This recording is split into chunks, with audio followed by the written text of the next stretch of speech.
Mais quand je regarde le système d'enseignement, là, je suis quand même relativement inquiet. On a grosso modo informatisé l'école francophone grâce à Corona. Un truc qui aurait dû se passer en 95, ça s'est passé en 2000. Il y a un énorme retard là.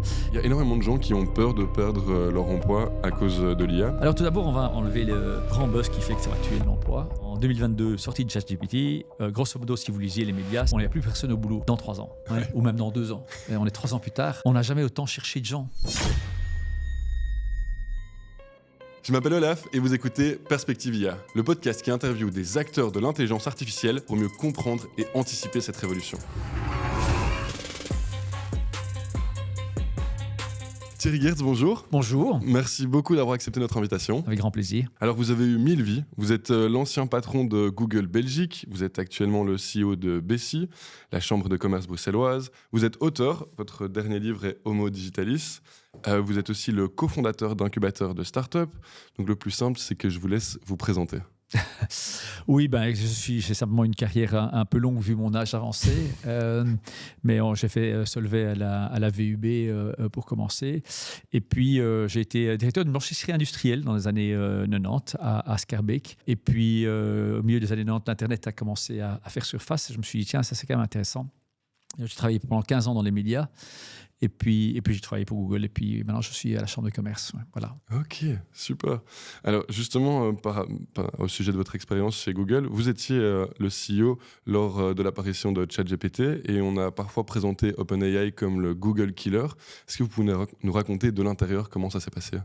D'accord, on peut d'abord regarder le résultat un peu plus long terme. Oui. Quand on regarde le cours de bourse d'Alphabet Google maintenant, il va plutôt bien. Absolument. Parce que il y a plusieurs raisons à ça. C'est Google quand même qui a inventé le système que OpenAI utilise. Et au fait, Google a commencé à décider que c'était Google First, AI First en 2016. Donc c'est pas que c'était nouveau pour Google. Et au fait, Google a eu la même chose à l'apparition du mobile. Donc, quand le mobile est apparu, au départ, il y avait 3-4% de revenus sur le mobile et tout le reste était sur le desktop. Et Google a quand même en 2010 dit on fait mobile first. Donc, c'est-à-dire qu'à partir de ce moment-là, on s'est dit le mobile va être important. Donc, on va développer tout pour le mobile d'abord. Ce qui est quand même assez courageux parce que vous avez 3% de votre chiffre d'affaires sur un truc et vous dites on va tout miser là-dessus. Et en 2016, Sundar Pichai a dit maintenant on devient AI first. Donc, l'AI est devenu le standard depuis 2016. Ça veut dire que tous les employés ont été formés à l'AI en 2016. Et alors, il y a eu le fameux effet ChatGPT. Et alors, ce qui a surpris à l'intérieur de Google, ce n'était pas le système qu'on savait, qu'on maîtrisait déjà, mais qu'on ne trouvait pas assez stable pour l'utiliser pour le grand public. D'accord. C'est-à-dire qu'on commençait à utiliser ça dans des applications business, mais on ne pensait pas lancer une application. Et j'avoue qu'on a été surpris d'avoir les 100 millions d'utilisateurs en un mois de temps. Ça a quand même fait un peu mal. Mais ce qui nous a surtout surpris, c'est le hype que ça a fait pour quelque chose qui, pour nous, était... On sait que ça allait arriver, mais surtout, le truc n'est pas stable. C'est pas... Vous posez une bonne question, vous avez une bonne réponse. Vous posez une mauvaise question, vous avez des très mauvaises réponses. C'était quand même pas terrible. Et donc, OpenAI l'a fait, ce qui a obligé tout le monde à aussi sortir des applications grand public, peut-être un peu plus tôt que ce qu'on aurait trouvé logique. Mais bon, l'avantage, c'est que maintenant, c'est fait. Tout le monde sait que l'application, l'AI génératif est là. Mais, soyez honnêtes, ça n'a pas fondamentalement changé notre vie. En novembre 2022, quand c'est sorti, qu'il y a eu 100 millions d'utilisateurs, tout le monde pensait que ça allait changer le monde. Les étudiants n'allaient plus étudier, les entreprises, il n'y avait plus de CEO, c'était des machines qui allaient contrôler tout ça. On est 3 ans plus tard. Honnêtement, on a de nouveau une chouette application de plus qu'on peut utiliser, on peut faire des bonnes choses avec. Mais par contre, le grand changement sociétal n'a pas eu lieu. Pas parce qu'il ne va pas arriver. Il va arriver, mais ça dure toujours 10-15 ans. Et donc, on surestime toujours la vitesse à laquelle ça va se passer. Et donc, Google ayant raté l'application consommateur, s'est dit, mais c'est pas grave, ça va durer 15 ans. En 15 ans, on trouvera quelque chose pour le faire de façon plus stable. Et je pense qu'aujourd'hui, Gemini est clairement plus stable et plus fiable que les autres applications parce que ça a été fait de façon un tout peu réfléchie. D'accord. Donc oui, il y a eu vraiment la surprise et l'effet de hype. Je ne pouvais plus sortir début 2023. Je faisais les mêmes conférences qu'à 8 ans. Il n'y a plus moyen de ne pas parler de ChatGPT par-ci, ChatGPT par-là. Et j'ai dit, écoutez, on se calme. Quelques années avant, il y a eu le métavers comme ça. Oui. Donc, Facebook se change en méta et annonce le métavers, et tout le monde pense que tout va être révolutionné par le métavers. Aujourd'hui, c'était quand même un peu un coup dans l'eau. Et je crois que Google, étant très innovatif, est quand même parvenu à ne pas rater les grandes tendances et éviter un peu le overhype. Et par rapport à la publicité, parce que pour le moment, Gemini est gratuit, c'est aussi un gros avantage par rapport à ChatGPT. On sait que OpenAI se sont engagés à des investissements énormes, 1,4 trillion de dollars. Est-ce que vous pensez que la publicité va se mettre dans les IA génératives et qu'elle va switcher? Parce que beaucoup de gens font leurs recherches aussi maintenant avec des IA génératives plutôt que sur Google. Alors, il y a plusieurs choses. Premièrement, il y a un peu un overhype du AI génératif. Ça veut dire qu'il y a des investissements colossaux qui aujourd'hui, ça coûte de l'argent. Il n'y a pas encore de bons systèmes de financement. Par contre, Google a un système de financement via la publicité. Et le plus gros volume des recherches IA, c'est vous cherchez dans Google et il y a toujours au début une partie d'IA générative qui se rajoute. Et donc, quelque part, ça a augmenté la qualité de la recherche Google. Et donc, les gens voient aussi la publicité, ce n'est pas tellement un problème. Et vous voyez d'ailleurs qu'il y a des opérateurs aujourd'hui qui, au lieu de faire du SEO et du SEA, on fait du GEO, de faire comment optimaliser sa recherche via l'IA génératif. Et donc, il n'y a pas encore la possibilité d'annoncer, mais elle va y arriver. Parce qu'en tout cas, il y a deux modèles. Ou bien on demande aux consommateurs de payer, ou bien on trouve un système de publicité. Et personnellement, je trouverais ça dommage que ce serait uniquement payant, parce que ça veut dire que c'est le happy few qui peuvent l'utiliser. Et on peut critiquer RTL, mais RTL peut être vu par tout le monde, alors que Netflix, il faut quand même se payer l'abonnement à 20 € pour pouvoir regarder Netflix. Alors c'est parfois dérangeant de voir une publicité, mais c'est quand même aussi un avantage de pouvoir offrir du contenu à l'ensemble de la population et pas uniquement à ceux qui savent se le payer. Et donc, moi, au plus l'Internet reste ouvert et financé par des modèles de publicité transparents, il faut être propre et clair, mais d'un autre côté, c'est quand même un modèle qui est plus accessible à tous. Pour revenir sur votre livre, Homo Digitalis, vous faites l'hypothèse que les technologies peuvent nous rendre plus humains. Et est-ce que vous pensez que celle-ci, l'IA générative, elle s'inscrit en continuité ou en rupture par rapport à votre théorie? Ah non, absolument. Je n'ai pas écrit IA en grand sur le bouquin, parce qu'à ce moment-là, ce n'était pas un hype. Et alors, mon éditeur, un an plus tard, m'a demandé si je ne pouvais pas mettre AI sur la couverture, juste pour dire que tout était décrit à l'intérieur. Donc, je n'ai pas décrit ChatGPT en tant que tel, mais bien tout ce que ça pouvait faire, ce qui me semble plus utile que la marque ou le produit. Bien sûr. Et donc, ça nous rend plus humains. Pourquoi ? Parce que, regardez par exemple un juge. Un juge, il doit juger, mais il a parfois un dossier de 3000 pages à lire. À cause de ça, il y a un retard judiciaire énorme. Si le juge peut analyser ces dossiers avec de l'IA générative, de pouvoir faire un résumé de tout ça, et encore toujours être juge, ça veut dire de comprendre tout ce qu'il y a, mais de ne pas devoir entre guillemets, je peux me le dire, se taper les 3000 pages. À mon avis, il va pouvoir faire un meilleur métier et se faire aider par une technique pour mieux résumer le dossier et pouvoir passer plus de temps à ce qu'il doit faire, c'est-à-dire juger. Naturellement, si vous pensez que l'IA générative va reprendre le monde et nous remplacer, ça c'est un peu effrayant. Par contre, si vous voyez ce que ça fait aujourd'hui, par exemple, ça traduit très très bien. Oui. C'est plutôt sympathique que 5 milliards d'humains puissent se parler. Enfin, moi, ça me semble une bonne idée. Et qu'il ne faut pas passer par un Larousse pour traduire des mots. Donc, ramenons ça à ce que ça sait faire. Oublions les grands hypes de technologie.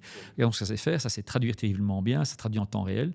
Ça veut dire qu'aujourd'hui, même un réfugié ukrainien qui arrive à Bruxelles, avec son smartphone, fait la traduction en temps réel. La traduction en temps réel, c'est l'IA générative pure et dure, c'est rien d'autre. Et maintenant, il y a même moyen d'acheter des oreillettes, il y a moyen d'avoir la traduction simultanée. Donc, ça fait des choses qui nous permettent de passer plus de temps avec des choses utiles, c'est-à-dire entre nous, arrêter de traduire des textes, c'est pas très intéressant. On a toujours besoin de traducteurs, on se rend compte, parce que entre traduire un verbe ou un mot et comprendre la culture et de se faire comprendre, c'est pas encore la même chose. Donc, le nombre d'erreurs qui se passent en faisant des choses importantes, traduites de façon automatisée, c'est pas suffisamment précis pour ça. Par contre, même les traducteurs utilisent ces systèmes de traduction pour pas devoir aller chercher des termes techniques en permanence et donc de pouvoir se concentrer sur est-ce que c'est compréhensible dans l'autre langue, dans la culture de l'autre côté. Donc, c'est presque des traductions culturelles au lieu que purement techniques de la langue. Ok, je l'ai dit dans mon intro, vous êtes le cofondateur d'incubateurs de start-up, donc Bicentral et Winter Circus. Et donc, comme vous êtes au cœur de cet écosystème, est-ce que vous pouvez nous dire si l'explosion de l'IA à modifier les startups? Mais, les startups doivent arriver à quelque chose de neuf. C'est le but d'une startup. Donc, fatalement, quand il y a une nouvelle technologie, ça offre des opportunités pour des startups qui n'existeraient pas si la technologie n'était pas là. Vous voyez l'arrivée de l'Internet. Et on a parlé de quasi-domi tout à l'heure. Quasi-domi, s'il n'y avait pas eu d'Internet, il n'y aurait pas eu de quasi-domi. Donc, à chaque fois qu'il y a une nouvelle technologie, c'est une opportunité pour les startups. Pourquoi ?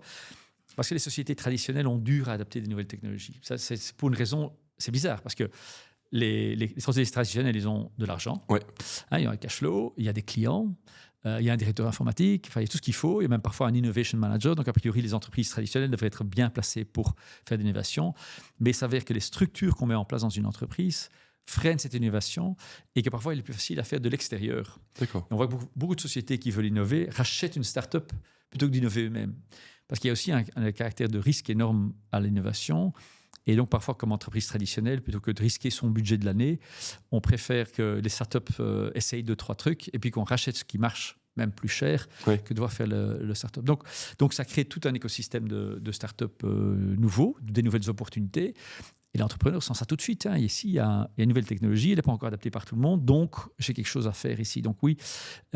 Et même des startups qui font des trucs plus traditionnels, on se voit qu'elles sont AI-driven dès le début.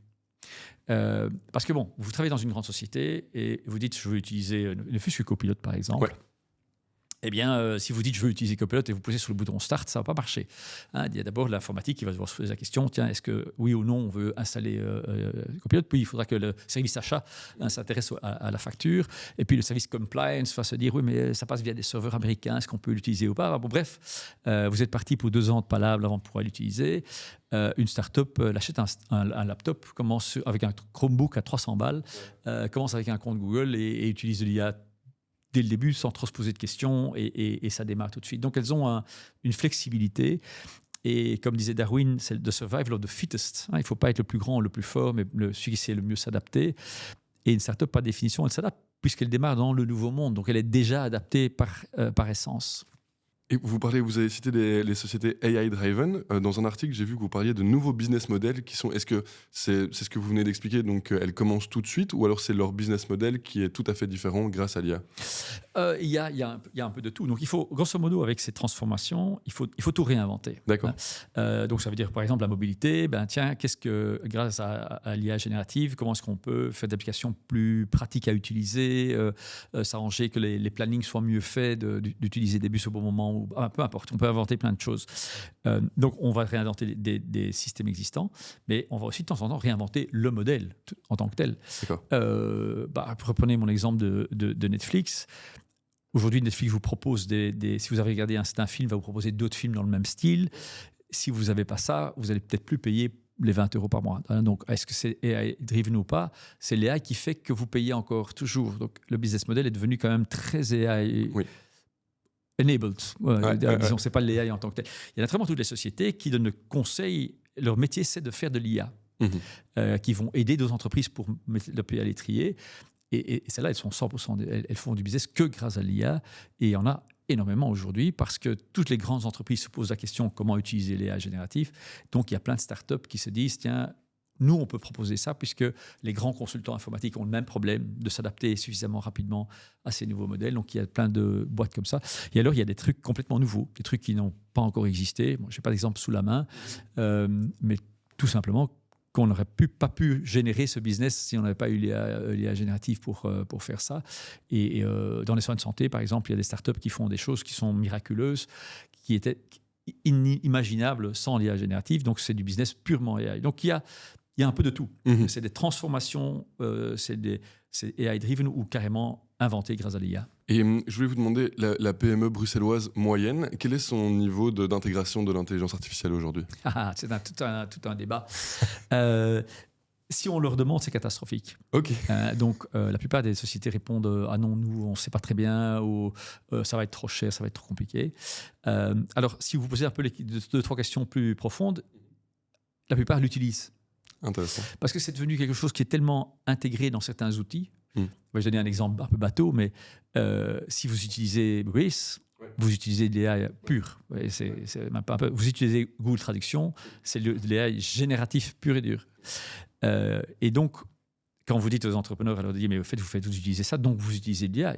On me dit, c'est pas de l'IA, ça, mais si, c'est de l'IA. Ça vous permet quand même d'avancer, de faire des choses plus rapidement, etc. Mais ça va très loin. Donc, il y a certains logiciels, par exemple, beaucoup ont un système de comptabilité où on peut envoyer une facture et les comptabiliser automatiquement.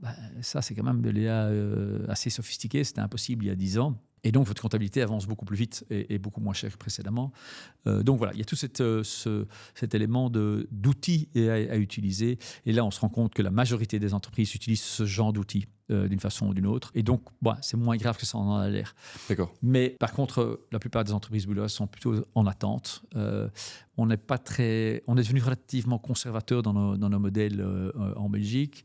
On se dit, au fait, les affaires ne tombent pas trop mal, ça va, pourquoi est-ce que j'ai besoin de ça une fois plus, dans les startups, c'est 100%, ou en tout cas très très élevé. Dans les PME un peu familiales, un peu anciennes comme ça, on sent qu'on tarde à l'adopter.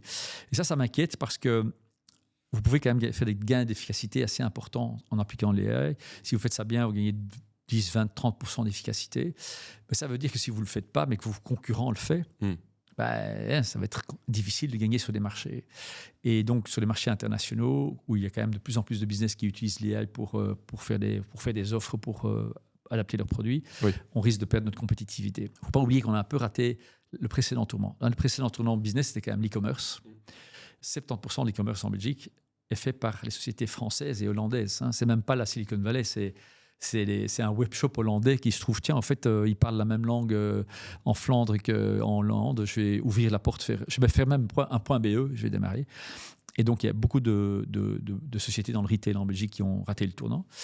Mais bon, on n'avait pas énormément de grandes sociétés retail. Je veux dire, Ikea, ce n'était pas nous, etc. Donc, ce n'était pas encore trop grave. L'IA tout court, l'IA générative, par contre, ça va appliquer toutes les entreprises, tous les secteurs. Donc, si on réagit de la même façon que de l'e-commerce, on réagit par rapport à l'IA, c'est toute notre économie qui va se faire concurrencer de façon un peu effrayante. Et déjà, on ne parvient plus à faire de l'acier à prix compétitif ou faire des produits chimiques à prix compétitif, mais là, on ne va plus pouvoir être banquier à un prix compétitif. Alors, la bonne nouvelle, c'est que le secteur bancaire est plutôt en avance. Donc, c'est des entreprises bruxelloises, les grandes entreprises bruxelloises, comme nos banques, ont très, très bien pris le tournant avec quand même 2 applications bancaires, KBC et Belfus, qui sont les premiers du monde. Du monde, je ne savais pas. Ah oui. Carrément, donc on est top. Et donc, on peut en être fier. Donc, on a en Belgique aussi des sociétés qui ont pris le tournant mieux que des sociétés internationales. Mais par contre, l'entreprise taille moyenne à Bruxelles, là, on a un retard à rattraper. Et quand ces chefs d'entreprise de taille moyenne viennent vous voir, et quelles sont les 2-3 mesures concrètes que vous leur recommandez pour saisir l'opportunité de l'IA? Alors, il faut d'abord comprendre, puis il faut tester, puis il faut implémenter. Grosso modo, il y a 3 choses. Si vous dites « je ne comprends rien à ce truc », fatalement, ça ne va pas servir. Donc, une fois plus, il ne faut pas comprendre la technologie derrière. Quand vous roulez en voiture, vous n'avez pas besoin de savoir comment fonctionne le moteur. Et d'ailleurs, si vous roulez en diesel ou en essence, ça va revenir environ au même. Par contre, il faut savoir utiliser la machine. Donc, il faut comprendre un peu ce que fait l'IA. Et donc, avec Bessie, on donne énormément de sessions d'explication. C'est quoi l'IA générative par rapport à l'IA traditionnelle? Qu'est-ce que ça représente? Qu'est-ce que ça veut dire? Puis 2, il faut expérimenter en tant que chef d'entreprise. L'erreur, c'est de dire j'ai une entreprise de 50 personnes ici, je veux faire de l'IA, je vais engager un responsable IA. Ou bien je vais engager un des gars, je vais nommer responsable IA. C'est trop transformationnel. C'est pas quelque chose c'est pas le service achat qui travaille avec un nouveau système informatique. Il faut réfléchir son business en fonction de ça.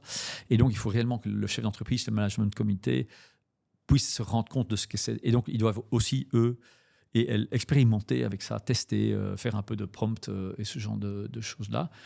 Et puis, alors, il faut l'implémenter. Et pour ça, j'ai un petit modèle pour y penser.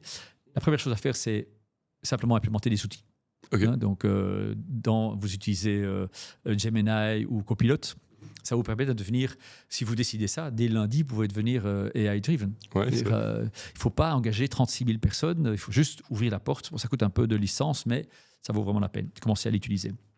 Donc, et si vous choisissez un nouveau fournisseur, il y a un fournisseur qui est environ au même prix, et il y en a un qui est AI-driven et l'autre ne l'est pas, mais vous choisissez le fournisseur un peu plus moderne, et quelque part, vous allez adapter l'AI dans votre entreprise sans devoir faire l'effort vous-même, puisque vos fournisseurs vont vous y aider. Et ce n'est pas neutre, hein, parce que ça permet dans des applications, etc., d'aller relativement loin. Le deuxième élément, c'est bottom-up.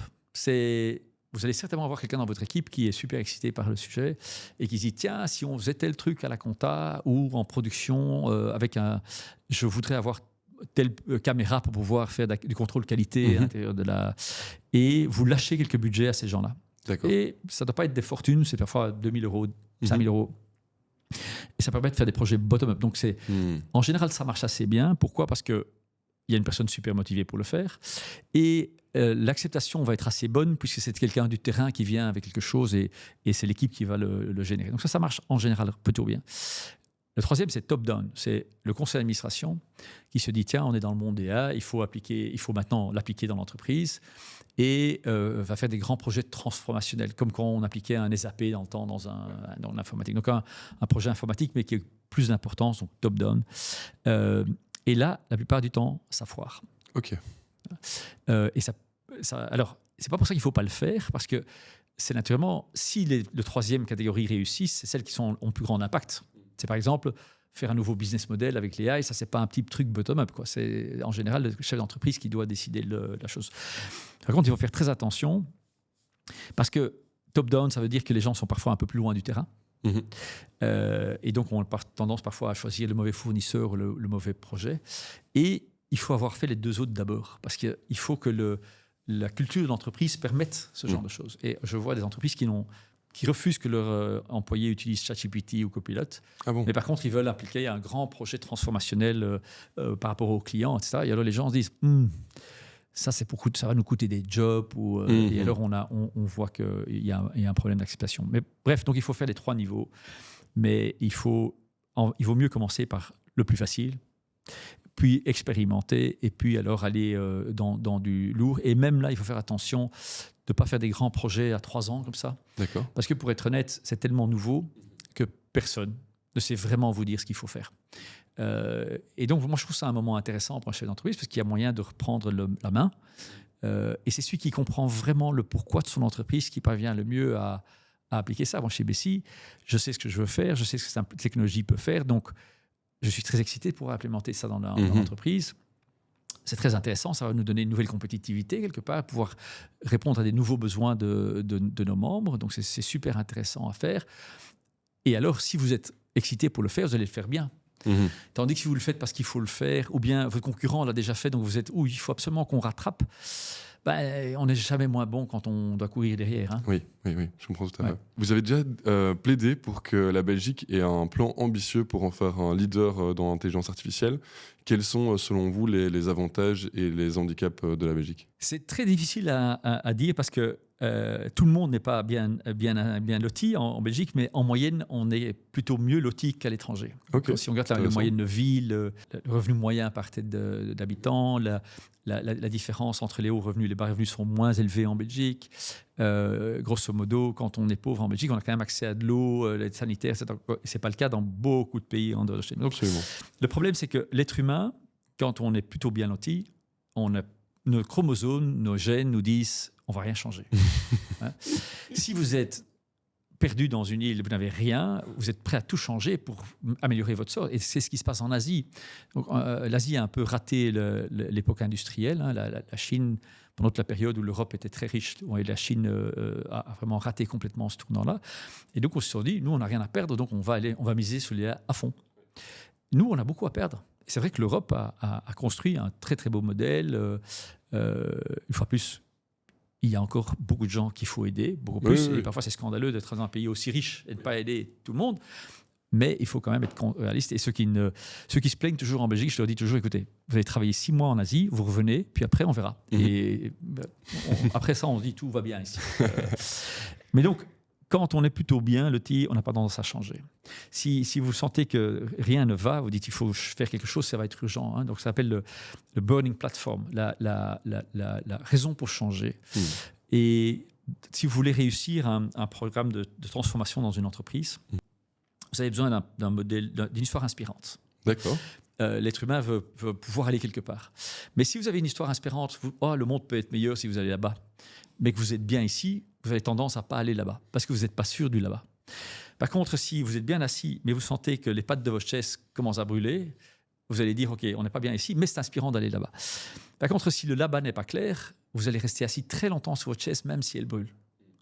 Donc, il faut et la carotte et le bâton, si je peux le dire de façon un peu plus basique. Mais en termes de management, c'est an inspiring story in a burning platform. Okay. Et alors, vous devez essayer d'aligner le mieux possible tous ceux qui ont impliqué, conseil d'administration, actionnaires et personnel et fournisseurs. Et donc, si vous avez une bonne histoire, vous avez une raison de bouger et que tout le monde a compris ce message, vous allez voir que l'entreprise change assez rapidement. C'est par exemple ce qui se passe chez Bipost aujourd'hui. Le CEO, il a très clairement expliqué qu'il n'allait plus gagner d'argent avec le courrier traditionnel. Et donc, il a dû expliquer qu'il y avait un potentiel dans les paquets d'autres modèles. Mais il a dû dire, si on ne bouge pas, on va se retrouver avec les cartes de vœux qui sont envoyées, peut-être pas par les jeunes autant que par les personnes de mon âge. Moi, j'ai envoyé 150 cartes de vœux la semaine passée. Et c'est une bonne technique de management et c'est ça qui est inspirant. Si vous voulez un leader inspirant, pour faire transporter une entreprise, pour adapter l'AI, il faut se rendre compte que c'est transformatif. Ce n'est pas juste un petit gadget qu'on rajoute, c'est vraiment un impact. Il faut le faire. Ça a une bonne raison de le faire. On peut mieux servir ses clients, on peut être plus efficace et on peut enlever des tâches répétitives. Donc, a priori, les employés vont être plutôt contents de faire des choses plus intéressantes. Mais ce n'est pas simple. Et donc, ça, je veux rassurer tout le monde là-dessus. Ceux qui disent, oui, mais enfin, c'est quand même un peu compliqué. La réponse est, oui, c'est compliqué. Et c'est pour ça que même les grandes entreprises ratent complètement. Et est-ce que vous auriez 2, 3 mesures concrètes que le gouvernement devrait prendre pour accélérer l'IA en Belgique ? Déjà, ça serait bien d'avoir un plan. Or, je crois que le gouvernement, il fait plein de choses, mais il y a, dans toute l'histoire du Premier ministre, il n'y a pas de plan. Et il a très bien défendu nos intérêts, les avoirs russes et tout ça. Pas les avoirs russes, mais le système monétaire européen, grâce à ça. Par contre, il n'y a pas de plan sur l'IA. Et ça, en 2025, c'est quand même un petit peu dommage. Alors, c'est pas grave. Je ne crois pas qu'il faut attendre un gouvernement. Mais ça prouve qu'il y a moyen de mieux faire. Si déjà il y avait une histoire inspirante qui venait du Premier ministre. D'ailleurs, le roi, en début d'année, au vœu de Nouvel An, autant le Premier ministre n'avait rien dit sur l'IA, le roi, devant tout le beau monde rassemblé, a fait un plaidoyer pour l'IA en disant que c'est une opportunité pour la Belgique. Et j'avoue que c'est peut-être pas là que je l'attendais. Non. Et il a été brillant. Il a vraiment expliqué pourquoi c'était une raison de changer, que c'était effectivement... et donc, l'IA rend plus humain. C'était grosso modo le discours du roi, ce je trouve plutôt chouette. Ah ouais, vachement. Donc, qu'est-ce qu'il faut faire, à mon avis ? C'est surtout beaucoup d'explications et de formation. Parce que le faire, c'est pas si compliqué que ça non plus. Je veux dire, les systèmes d'IA sont parfois plus faciles à utiliser que les systèmes d'informatique. Oui. Donc, c'est pas si difficile. Donc, il faut surtout expliquer le pourquoi et alors s'arranger que ça se passe de façon sécurisée. Et donc là, il faut tabler sur la cybersécurité. Et là, je dois dire qu'en Belgique, on est plutôt bien protégé sur la cybersécurité, mais c'est vraiment un gros sujet. La digitalisation, il est indispensable. Mais naturellement, la cybersécurité, c'est le risque numéro 1. Alors, il y a plein d'entreprises qui se posent des questions sur est-ce que mes datas sont en Belgique ou aux États-Unis et ça. C'est vraiment pas ça le grand problème. Le grand problème, c'est est-ce que vos datas sont sécurisés ? Et donc, votre premier souci en tant qu'entrepreneur, c'est la cybersécurité. Et vous donnez des conseils aux chefs d'entreprise pour leur cybersécurité, des bonnes pratiques à implémenter ? Oui, c'est une des principales formations qu'on donne chez Bessie. Mais c'était bizarre à voir, c'est quand on fait une formation pour trouver des subsides ou pour payer moins d'impôts, c'est plein. Ouais. Et alors, on fait des formations en cybersécurité qui me semblent vachement plus utiles quand même. Et là, on doit presque pousser pour remplir nos salles. Et voilà, bon, ça dit beaucoup du Belge. Hein. On aime bien avoir des subsides et payer des impôts. Et par contre, il y a des gens qui disent oui, alors on doit donner des subsides pour que les gens appliquent de l'AI. Je ne pense vraiment pas que c'est la solution. Parce que le temps d'avoir rempli tous les papiers, les machins, etc., pour quelque chose qui est relativement incertain, tout compte fait. C'est difficile d'expliquer exactement comment on va faire. Donc, ce qui pourrait être subsidié plus, c'est des formations en cybersécurité, par exemple. Moi, là-dessus, je dirais que ça devrait être gratuit. On donne des cours de langue aux gens pour qu'ils savent parler de langue. Mais alors, ils cliquent sur un bouton et ils se font piquer leur compte en banque. Donc, je pense qu'avoir une formation en cybersécurité pour tout le monde, les jeunes, les moins jeunes, tous les adultes professionnels, non professionnels, on doit tous avoir une formation en cybersécurité. C'est vraiment très vite fait. Hein. Quelqu'un qui s'est jamais presque fait avoir dans un phishing, ça commence à être difficile à trouver. Hein. Oui. Surtout avec l'IA générative, le phishing. Ah là, ça part en sucette complète. Ouais, non, bien d'accord. Ça devient très personnalisé et très crédible. ouais, je vous téléphone de votre banque, vous êtes sûr que vous avez fait ce paiement, si vous voulez vérifier, cliquez ici. Ouais, c'est très vite fait. Oui, c'est inquiétant. Il y a énormément de gens qui ont peur de perdre leur emploi à cause de l'IA. Quels sont les métiers qui vous semblent le plus menacés et peut-être ceux qui vont émerger, les métiers d'avenir? Alors tout d'abord, on va enlever le grand buzz qui fait que ça va tuer de l'emploi. Okay.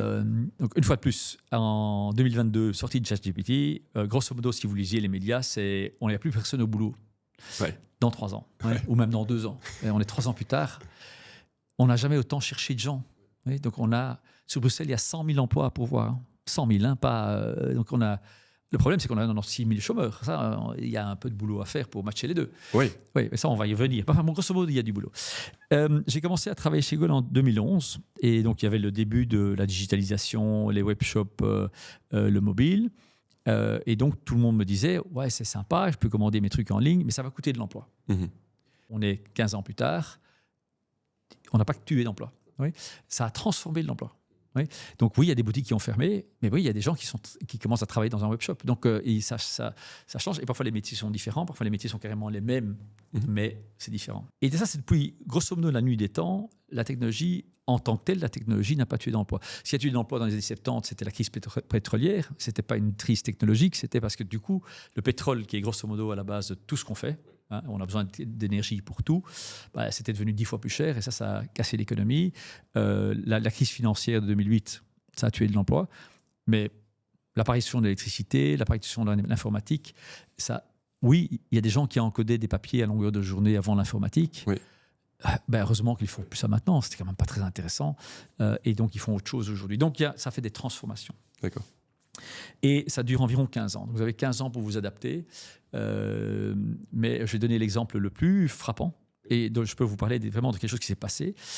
En comptabilité, aujourd'hui, la plupart des comptables n'encodent plus les factures. Donc les factures sont rentrées de façon automatisée et avec l'IA générative. Donc vous scannez. Moi, je fais une photo de mes factures, j'envoie ça à une adresse email et ça se trouve dans ma comptabilité. Or, les comptables passaient environ 30% de leur temps à encoder des factures il y a 10-15 ans. Oui. Donc, il doit y avoir 15% de comptables au chômage. Ouais. C'est sûr. Vous avez déjà essayé d'engager un comptable ? C'est impossible. C'est le métier en pénurie. Donc, qu'est-ce qu'il fait le comptable aujourd'hui plutôt qu'encoder des factures ? Il donne des conseils financiers. C'est ça son métier. On n'a jamais formé un comptable pour encoder des factures. Il a encodé des factures parce qu'il en avait besoin pour donner un conseil. Aujourd'hui, il n'a plus encodé des factures, mais il donne des conseils. Et comme la société est devenue beaucoup plus compliquée, par exemple, le comptable va donner des conseils aussi en RGDP, la vie privée, les datas, ce genre de choses-là. Donc, ils sont amenés à donner des informations ou des formations complètement différentes à par le passé. Et donc, ça, vous voyez dans tous les métiers. Si vous regardez sur une période de 15 ans, parce qu'il y a eu des travaux très sérieux qui ont été faits, donc tous les jobs, avec toutes les tâches qu'ils font, quelles tâches peuvent être remplacées par l'IA et l'IA générative, il y a environ 7% de jobs qui disparaissent en 15 ans de temps. Disparaissent. C'est peu, C'est très peu. C'est très peu parce que l'économie tue, entre guillemets, chaque année des emplois qui sont alors rechaînés par autre chose. Et donc, des métiers qui disparaissent sont remplacés par un autre métier. Par exemple, avant d'avoir inventé l'avion, on n'avait pas inventé le métier de steward. Et Berlioz, quand il a volé la première fois avec son avion, il n'avait pas besoin de steward. Donc, il n'avait pas imaginé ça non plus. Et les gens se sont dit, s'il va y avoir des avions, il y aura moins de trains, donc on va perdre de l'emploi dans les trains. Donc, vous voyez... Donc tout ça, c'est assez intéressant quand vous... Moi, je n'étais pas très intéressé dans l'histoire quand j'étais à l'école, parce que je trouvais que c'était un peu César et Néro et tout ça. C'était moyennement intéressant. Par contre, si vous vous intéressez maintenant un peu à l'histoire de la technologie et de l'économie, mais l'histoire plutôt récente, c'est très important, parce que ça nous permet de comprendre ce qui nous arrive maintenant et d'avoir l'attention sur les bonnes choses et pas être paniqué par les mauvaises choses. Et donc, sur l'emploi, on peut être rassuré. Par contre, si on forme de comptables comme on les formait il y a 15 ans, là, il y a un problème parce qu'on les forme pour encoder des factures. Non, il faut les former pour utiliser les outils génératifs. Et donc, l'essentiel à adapter, c'est les formations, qu'elles soient adaptées au monde d'aujourd'hui. Et alors, a priori, ça va se passer plutôt bien. Mais ça veut dire que le gouvernement doit s'adapter à ça. Ça veut dire que les entreprises doivent aider aux formations. Mais ça veut dire aussi que tout un chacun doit se poser la question... je suis en 2025, je ne sais pas encore ce que c'est l'IA. Il faudrait peut-être que j'essaye de poser trois questions, downloader l'application, suivre quelques tutoriels sur YouTube. C'est plus accessible qu'on ne pense. J'ai reçu récemment, vous parliez de formation, j'ai reçu récemment Laurent Alexandre, dont son nouveau livre est Arrêter l'école. Est-ce que vous pensez que les formations en Belgique se sont adaptées à ces nouvelles technologies ? Non, la réponse est absolument non, malheureusement. Donc, quand je vous parlais d'un monde quand même relativement conservateur en Belgique, dans l'enseignement, c'est encore d'autant plus conservateur. Et ça, c'est un petit peu inquiétant. Alors, Laurent Alexandre, c'est un peu dans Tintin, il y en a qui disent c'est la fin, c'est la fin du monde, c'est la fin du monde. Donc, il est un peu là-dessus. Moi, je suis nettement moins là-dedans. Je pense vraiment que l'être humain a une capacité d'adaptation assez incroyable. Notre société a une capacité d'adaptation. Mais quand je regarde le système d'enseignement, là, je suis quand même relativement inquiet. On a grosso modo informatisé l'école francophone grâce à Corona. Hein. Donc, on était en 2000 quand même. Hein. Donc, on a un truc qui aurait dû se passer en 95. Ouais. Ça s'est passé en 2000. Bon, c'est un peu noir-blanc ce que je dis, hein, mais quand même. Ouais. Donc, il y a un énorme retard là.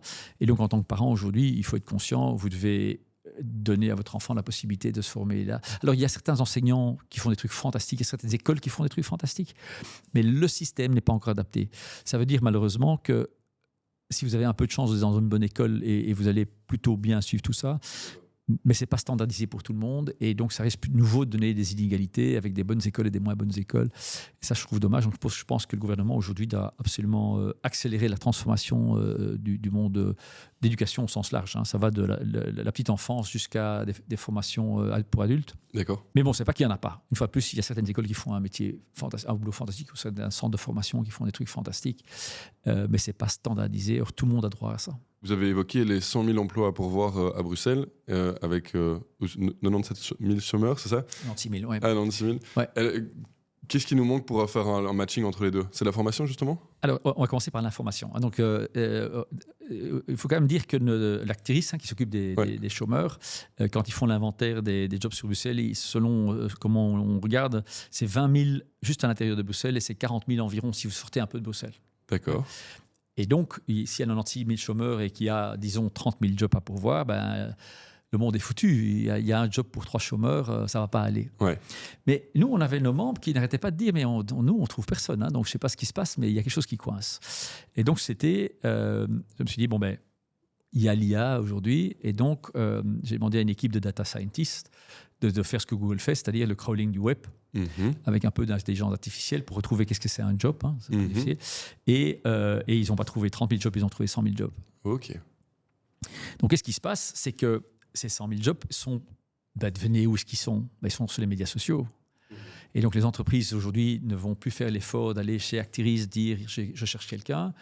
Et elles vont sur LinkedIn ou sur Facebook et postent leur job et trouvent quelqu'un. Et parfois, le postent aussi sur des trucs traditionnels, mais quand même, ça a complètement changé. Donc, ça a évolué, mais les systèmes systèmes traditionnels ont tendance à regarder selon le système traditionnel. Et donc, c'est un bel exemple on ne s'est pas réinventé à temps. Et ils savaient qu'il y avait des jobs qui étaient postés sur les médias sociaux, mais ils n'avaient pas la technologie pour aller accéder à ça. Ouais, donc, d'accord. Alors, dommage. Aujourd'hui, c'est accessible à cette technologie. Mais bon, il faut le connaître. Moi, c'est parce que j'ai la chance d'avoir travaillé chez Google en me disant ça ne doit pas être trop compliqué. Et donc, voilà. Donc, en fait, on a inspiré le monde du travail à Bruxelles. Avec beaucoup de respect, je crois que tout le monde essaye de faire son possible, mais n'avait pas toujours l'information. Et donc, nous, on a balancé un peu le truc en disant, écoutez, il y a 100 000 jobs. Et donc, maintenant, on sent que ça commençait à faire bouger les choses en disant, OK, donc, par exemple, il y a des CPS qui vont récupérer des gens qui n'ont plus de droit à vos allocations de chômage, qui sont intéressés à notre base de données pour dire, tiens, comment est-ce qu'on peut... Donc, c'est Beljob qui les aide, c'est une petite start-up qui a pris notre base de données et qui va la rendre accessible aux structures qui en a besoin d'ailleurs. Hein. Enfin, n'importe qui est intéressé par ça peut y avoir accès. Mais donc, ça prouve qu'on a tendance à réfléchir selon certaines méthodes et que le monde a vachement changé avec la digitalisation, les médias sociaux et l'intelligence artificielle. Et donc, on a besoin de se challenger. Et là, qu'il y a 100 000 jobs. Donc, à partir de maintenant, le boulot peut commencer de se dire, donc, OK, maintenant, on regarde vraiment ces jobs-là. Quels sont les vrais métiers en pénurie par rapport à ceux qui ont été rapportés et qui sont ceux d'il y a 10 ans et comment est-ce qu'on peut mieux former ou connecter les deux. On ne va vraiment pas matcher tout le monde. Non. Il va y avoir des différences. Mais alors, les gens disent, ouais, mais on cherche que des informaticiens. Faux. Infrabel cherche simplement des gens qui ont envie de bosser. On les forme. Hein. Donc, vous allez chez Infrabel, vous avez 0 formation, mais vous avez envie de bosser. Ils vous forment au métier du rail. Vous êtes payé pendant la formation. Okay. Et vous avez du travail garanti pendant toute votre vie, grosso modo, parce qu'on en a besoin. Carglass, même chose. Donc, pour placer des pare-brises. Et il y a plein de boîtes comme ça. Donc, il y a plein de métiers. Colruyt et Deleuze cherchent des livreurs pour livrer l'e-commerce. Ils ne parviennent pas à trouver des gens qui roulent en camionnette. Ce n'est pas non plus... Alors oui, on cherche des informaticiens, mais on ne cherche plus l'informaticien traditionnel. On cherche plutôt des data scientists. On cherche des informaticiens qui savent utiliser l'intelligence artificielle. Alors ça, c'est un peu plus compliqué. Mais il y a des métiers à pourvoir, grosso modo. Je ne sais pas si vous avez baladé un peu en ville ici. Hein, on est centre-ville pour les écouteurs. Il y a un magasin sur 2 qui disent on cherche vendeur, donc on cherche des métiers divers et variés. Il faut sortir de l'idée que si on n'a pas fait des diplômes, on ne trouve pas d'emploi. Je dirais même plus. Ce que manque aujourd'hui, c'est des gens qui ont envie de travailler. Et peut-être un peu moins ceux qui n'ont pas envie de travailler mais qui ont un beau diplôme. Mais donc c'est hyper réjouissant. Ça veut dire qu'il suffit que l'information circule et les jobs sont là pour voir. Et il faut avoir le courage parfois de dépasser. Si vous avez été on vous a 10 fois dit non, et il faut oser aller la 11e fois pour chercher son job. Moi, vous savez, j'ai plutôt une belle carrière, mais si j'additionne les noms, j'aurais pu être déprimé dans mon fauteuil. Hein, donc, j'ai eu plus de noms que de oui. Intéressant. Donc, il faut persévérer. Il faut peut-être se dire, tiens, je n'ai peut-être pas sollicité au bon endroit, je n'ai peut-être pas les bonnes capacités. Et puis, pour finir, bon, je me suis plutôt bien débrouillé, mais ce n'est pas que je n'ai pas fait mouche à tous les coups. Hein, au contraire, hein, si j'en ai fait 1 sur 20, c'est bien. Et alors, il faudrait que les entreprises soient aussi un peu plus ouvertes. Il y a des gens dans les entreprises qui se plaignent de trouver personne. Mais c'est encore toujours des hommes blancs au HR qui recrutent selon le diplôme sur papier. Il y a plein de jobs pour lesquels il ne faut pas avoir fait je ne sais pas quoi. Et il y a des gens qui sont beaucoup plus doués, qui ont beaucoup plus envie. Donc, il faut oser aller regarder les capacités plutôt que le diplôme. Okay. Il y a une diversité incroyable à Bruxelles. Il y a 180 nationalités, 100 langues parlées.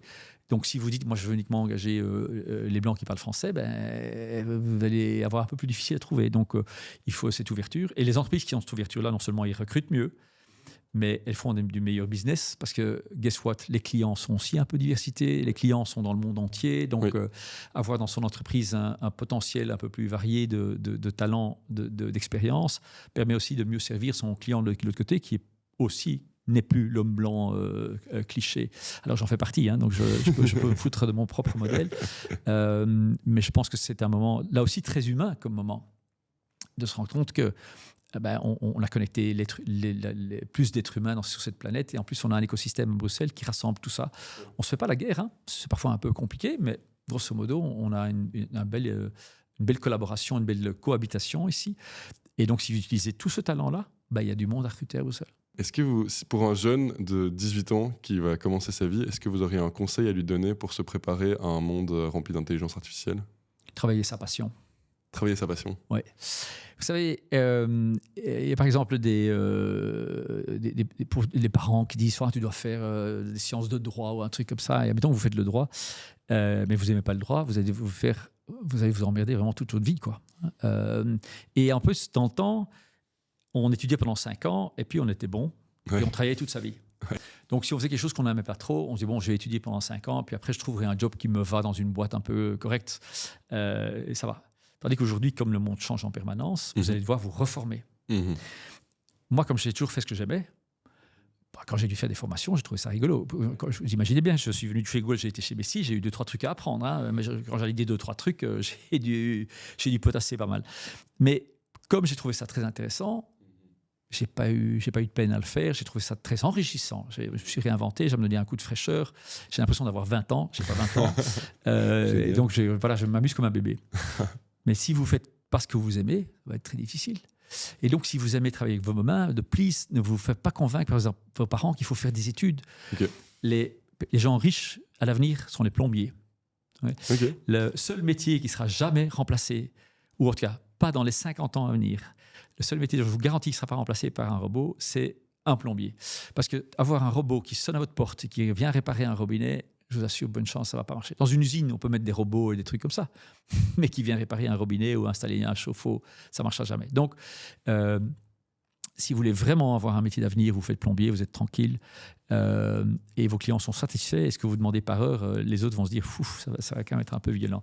Ça prouve à quel point on a encore des clichés comme ça. Hein. Donc, il y a, à mon avis, des beaux diplômes qui vont générer les chômeurs du futur et des non-diplômes qui vont générer les fortunes du futur.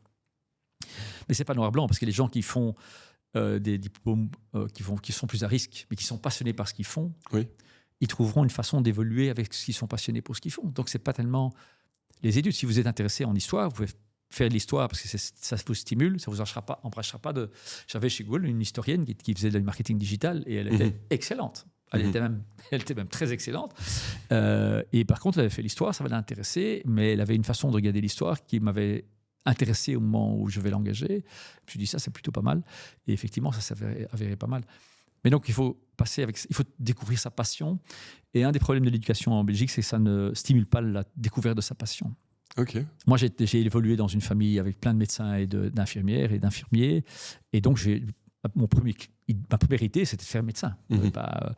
Mais si vous êtes débuté, vous êtes dans un...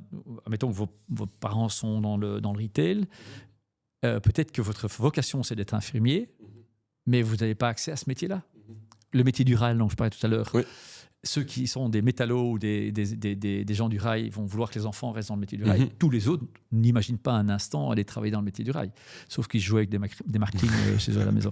Et donc, au fait, ce qu'on devrait faire dans notre primaire et le secondaire, c'est en permanence aller visiter des entreprises, mais visiter un hôpital, visiter une maison de repos. Et moi, j'ai visité une boulangerie quand j'étais jeune, et mon rêve, c'est de boulanger. J'essaie encore toujours. Donc, j'ai failli racheter une boulangerie avec mon fils il y a 2 ans. Mais donc, c'est quelque part... Il n'y a rien à faire, mais on a des talents qu'on ne découvre pas. Et on doit être un peu... être mis en contact avec ça pour voir ce que ça représente. Et je pense que c'est tous les métiers. Et certainement pas... Un diplôme universitaire égale la belle carrière, ça c'est vraiment plus vrai. Ok, donc chercher sa passion et la poursuivre. Ouais. Magnifique. Thierry Geerts, merci beaucoup pour cette interview, c'était passionnant. Avec grand plaisir et bonne chance avec votre podcast. Merci, au revoir. Au revoir.